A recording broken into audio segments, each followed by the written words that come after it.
First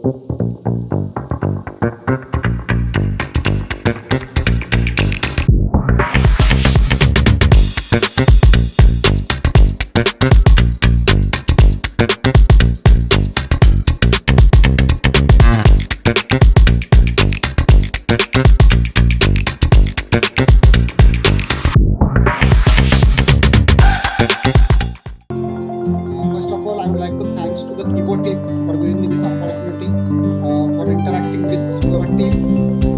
तो सबसे पहले सर आप अपना इंट्रोडक्शन दे दीजिए, आपका नाम, आप कहाँ से हैं एंड आपकी जर्नी क्या रही है इस लाइब्रेरी डोमेन में। मेरा जो एजुकेशन था master degree university of Mumbai से मैंने किया है। उसके बाद यूजीसी नेट क्वालिफिकेशन हुआ मेरा 2009 में, and immediately I have joined this institute, that is Ramakant Thakur Arts, Commerce and Science College Autonomous, which is located in the Navi, Mumbai, Maharashtra. उसमें बोनी सर से मेरी मुलाकात हुई थी, उसमें हमारा इंटरेक्शन हुआ था, किबो के बारे में इंक्वायरीज हुआ था। उसके बाद हमारे कॉलेज में उसका डेमो हुआ स्पेसिफिकली, और वो डेमो हमारे कॉलेज के अथॉरिटी को बहुत अच्छा लगा कि बाबा yes, this is something new and that can be a value addition to our students. So accordingly, we have procured the Kibo in 2019, and that from that day we are never look back, because it's very value added services we are giving to our students, and it is good for us that we are providing such type of services to our students. Just wanted to know, sir, since you are India's Kibo inclusive librarian, what are your thoughts on an inclusive library? So here, as far as the inclusive library is concerned, I thought that the library, it has to be provide equal access, as you have already said, that the equal access to the each and every learners or each and every stakeholders. So in our library, we are in our traditional colleges, that we are arts, commerce and science colleges. And as you said, that we also enroll the students from differently able, physically challenged students. Each and every academic year, we have on an average 2 to 3 students. May have the problem with their eyes. They do have their certificate with them, so they have the problem to access the resources, right?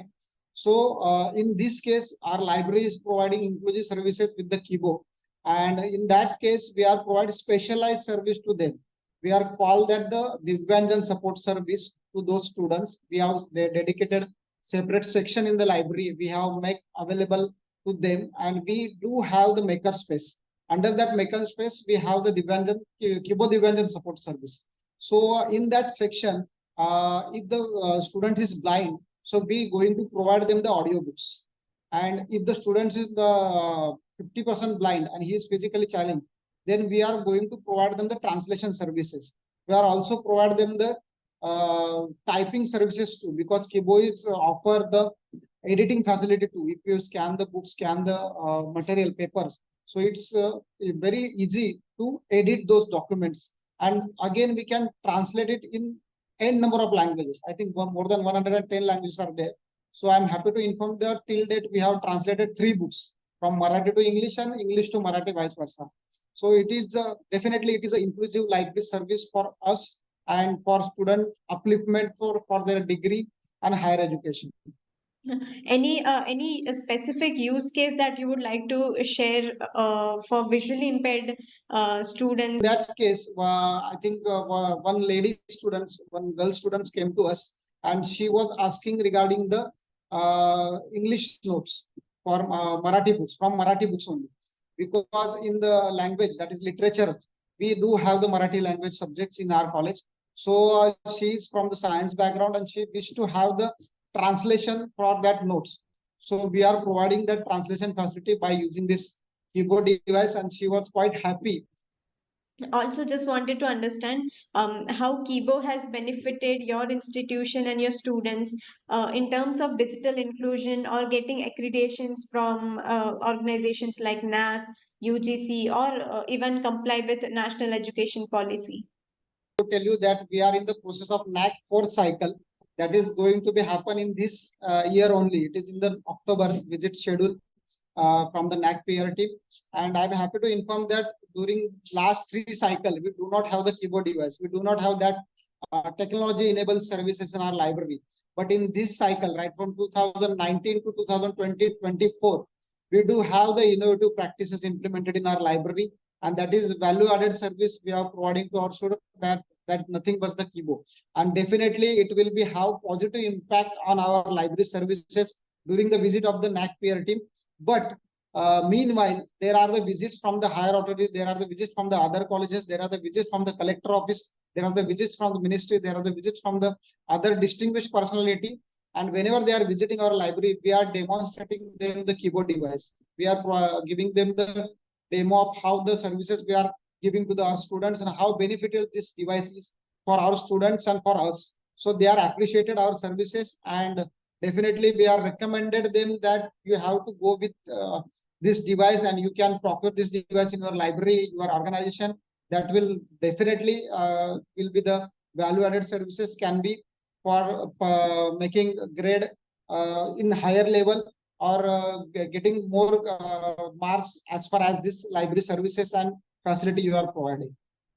Based on your experience, what advice would you like to give to other librarians who also are maybe starting out or are not very aware about such transformations and such technologies, or who are looking for getting compliance from NAC, UGC, or NEP guidelines? I recommend them that if you do not have such type of facility or such type of services, then you have the option to make the MOU with those libraries. So you can access their library, you can refer their library, you can explore their library service, and you can by default use their library services too.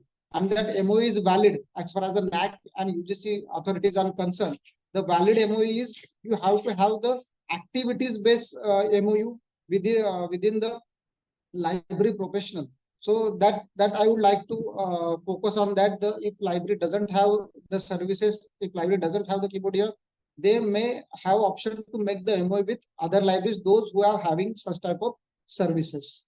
Lastly, just wanted to know from you, how has your experience been with Kibo in terms of its usage and in terms of working with our team?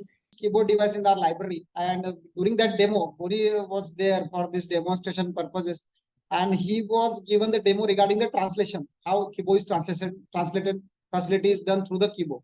So in that demo, we do have the administrative staff also, which from the non-teaching group, and they are very much happy that they've seen that the keyboard devices simply translate the content without making a grammatical mistake. And that is very useful for all of us. Whenever we are receiving the MIS reports, whenever we are receiving the instruction from higher authority that this information required within 2 days, this information required within 3 days, and the information shared through the PDF file only. And those PDF is scan PDFs. And we are not able to type, and we are not able to do that manually. So in that case, we are using the keyboard device. We are simply take the printout. We are simply scanning those documents with the keyboard, and it's automatically converted in the editing. So automatically we are saving the time. That is again the fourth law of the library science, that save the time of the users. So ultimately we are achieving that goal by using this keyboard device. And not only me, but my library staff and my students and non-teaching staff, they are also happy with that keyboard device, that this device is not only for the physically challenged student, not only for the differently able students, but this is also for all of us. And that is very good for me and my library. So thank you for that, Kibo. What are other use cases that currently Kibo is being used for in your library? Right now it is used for the NAC documentation and other documentation purposes, because they also require the translation, they also require the editing form documents. And we are also in the process of signing the MOU with the other libraries, because they are eager to sign the MOU with us to use this such type of facility available in our library. So they are also happy, because they might have the financial issue, they might have the other internal issues, so they are not able to procure that device in their organization. So they are happy to sign the MOU with us, and they are going to use this facility from our library. So I am very happy that being a library professional provides such type of facility to my professional colleagues. Thank you so much for your time, sir. It was lovely interacting with you. Any last words or message that you would like to add or share? Yeah, that's only one. Thank you. Thank you, Kibo.